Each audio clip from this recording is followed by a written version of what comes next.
Hey everybody, got an install video for you today. The steering stabilizer on my Jeep. Well, if you guys know the new JLs, they're located in kind of a bad spot for rock crawling, and I absolutely tore mine to shreds. I'll throw in a picture here of exactly what happened to it. Just hitting rocks, pretty much all that it was. So I do need to replace it with a new stabilizer, and then I also need to relocate it as well. So I have a new stabilizer and a relocation bracket that I'll go ahead and show you guys the install for and where it relocates it to, gets it up out of the way. And then I'll also go on a drive because I was having really bad death wobble. Not really bad, I guess, but you get death wobble at all. It's not very fun.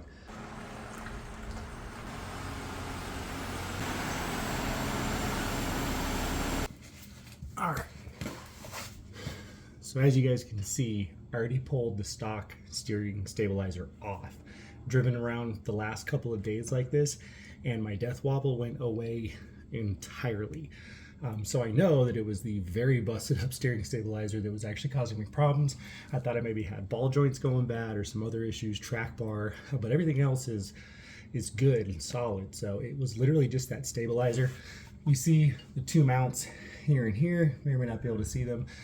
Just a couple bolts, pull them right out, easy enough. So now I'm going to be installing a new steering stabilizer. It's actually going to sit on top of the track bar with the relocation kit that I got from Synergy. And yeah, I'm looking forward to getting this thing installed, seeing how it drives. All right, so I mentioned the Synergy relocation bracket that I went ahead and purchased, and then I have a Fox 2.0 stabilizer I'm going to put in as well. This matches the Fox 2.0 shocks that I already installed on the Jeep, so I know they're good quality. I like the way that those shocks work. I'm assuming this is going to be more of the same quality, so I'm looking forward to it. All right, so first thing I need to do is replace that bolt right there. That is the lower track bar bolt. See a track bar right there. That bolt is going to get replaced with a bolt that basically has a post that sticks out at the end, so that the end of the steering stabilizer will sit right here, and then we'll slide over, and the other end, sorry about the glare, the other end will mount right here with the clamp to the tie rod. So that gets it up out of the way. You notice all these scrapes and dings and stuff right here. That's literally where the bottom of the steering stabilizer was. So every time I was hitting right here, I was also smashing the stabilizer. So what this allows me to do, get that stabilizer up and out of the way so that it's not going to get smashed on rocks anymore. All right, so it looks to me like that bolt is going to be best fit by a 21 millimeter or a 13/16. I believe they're the same exact size. So see, it seems snug enough, so we'll go ahead and use that. So I'm going to be able to pull this out and replace it with the Synergy part easily enough.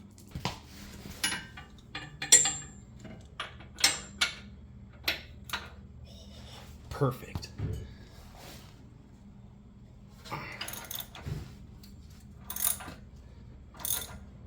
I was worried I was going to have to use the breaker bar on this, but it's actually coming out really smooth, so that's awesome.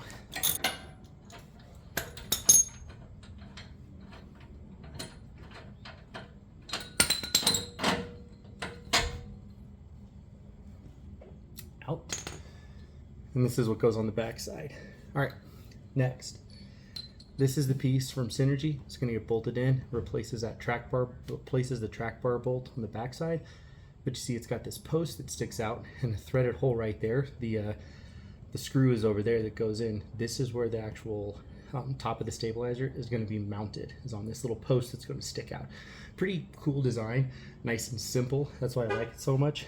And it's from Synergy, so I figured, you know, a nice reputable brand. Let's go ahead and switch over to this. There are going to be torque specs for this. I will figure them out and grab my torque wrench in just a moment. All right, so update. I pulled the bolt back out and threw on some thread locker. when I was looking for torque specs, I did find 150 pounds, 150 foot-pounds, I should say, is what this bolt is going to need to be torqued down to. It also said use some thread locker. There wasn't thread locker on the existing bolt that was in there, but I figure it can't hurt. I'm just using the blue instead of the red, so it won't be terribly strong, which is fine. So throwing that on, and then like I said, 150 foot-pounds of torque, which I'll get to in a moment here once I tighten this down.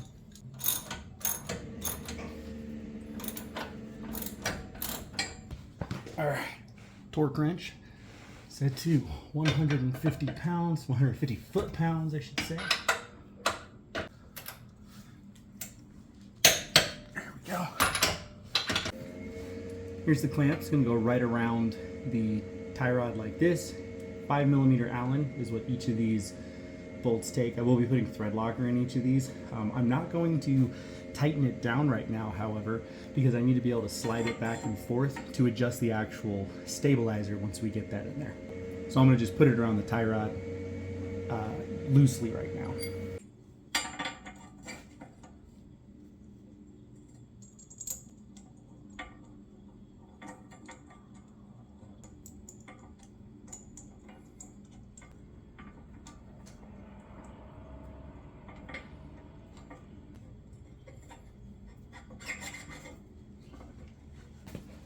All right, so I have this on.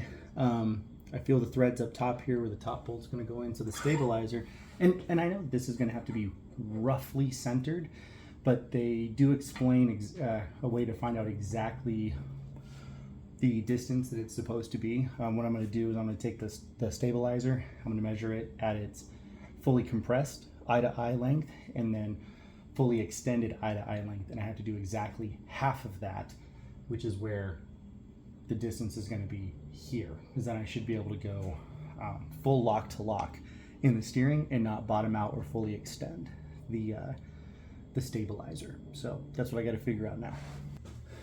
All right, so let's go ahead and unbox the stabilizer.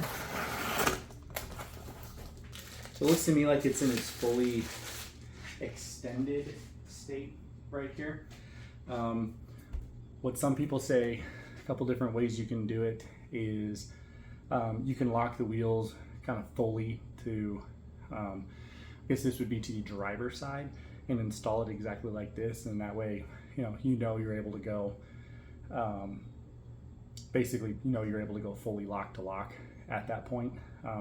Personally, I don't I think I'm going to do the strategy that they mentioned where you go ahead and do like I said, measure it eye to eye. Measure it eye to eye, both fully extended and fully compressed. So I'm going to do that now.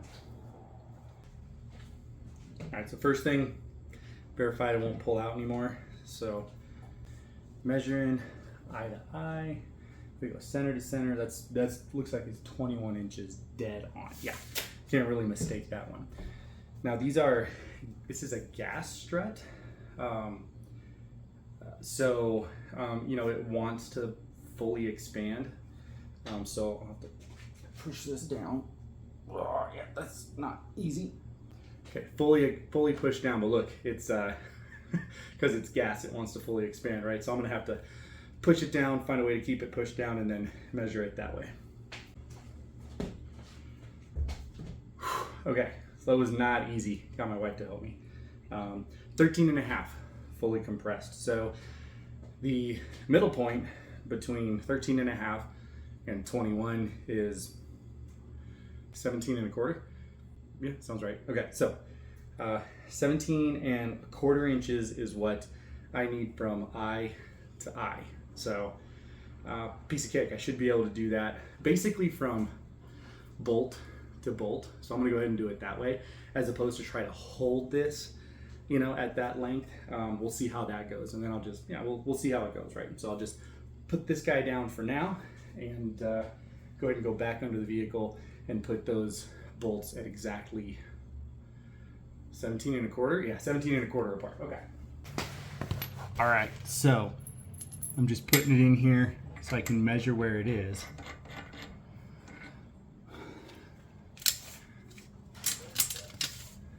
$17.25. Oh, so close. Move this out. 17.25. Okay, so that means this is where this clamp needs to be. So I'm going to go ahead and tighten this clamp down. Now there is one other thing I might need to worry about, which is the angle of these posts, but I will worry about that if I end up having to worry about that. All right, well, no project is complete without at least one trip to a hardware store. Apparently I didn't have the SAE. I have thousands upon thousands of metric Allens. Apparently I do not have any of the right size for standard. So boom, right there. That's what I needed. The other one, I was worried I was stripping the other one out. So I'm gonna go ahead and, before I tighten these down anymore though, I need to make sure that the angles are good. So if this is rotated too forward or back, then it won't line up properly. So before I do too tight on this, I need to make sure it's gonna fit. So let's go ahead and do that.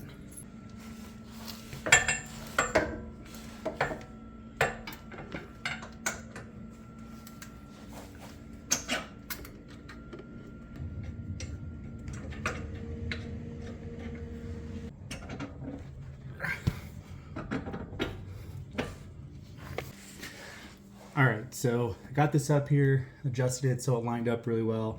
Had this bolt in, this screw in as well. Just need to tighten them basically. There are torque specs for all these. I don't have a small enough torque wrench, so I am doing my best to use, you know, my built-in torque wrench. But I'm using thread locker on all of them as well, so I'm pretty confident that I'm not going to have any issues with any of this stuff. Okay, tighten this sucker down up here and I should be good. I know I'm close. There it is. All right, we are completely installed. So now the next thing I need to do, everything's torqued down, so it should be good. I need to turn it lock to lock. Make sure I'm not bottoming it out or overextending it. So I'm going to do that right now.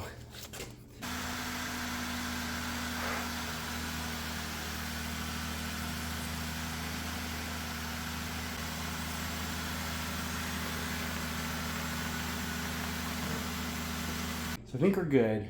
Nothing left to it now, but take it for a spin around the block, see if it actually is doing okay. All right, I am excited for this to see exactly how much better this is actually going to go. Sorry, the glare should be gone when I get out of the garage here. So let's check this out. I can already tell backing out of the driveway that it's a lot stiffer, which is perfect. That's exactly how it is supposed to be.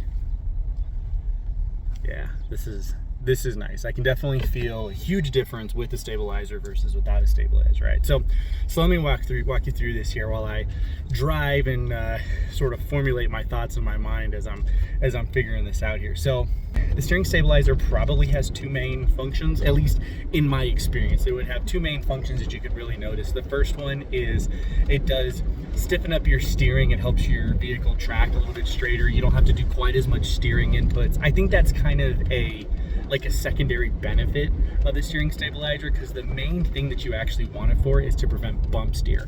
So for those of you who don't know what bump steer is, let's say that you you're going down a road and there's a nice big pothole.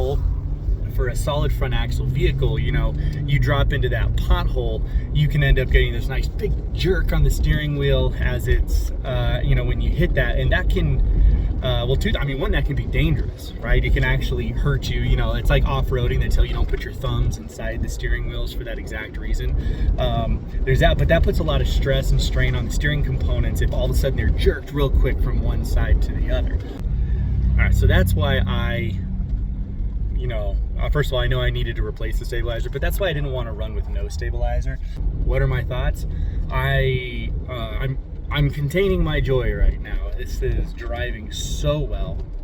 I can tell that it tracks much easier, right? I don't have to do anywhere near as many inputs to the steering wheel as I'm driving down the road. The turning is nice and stiff.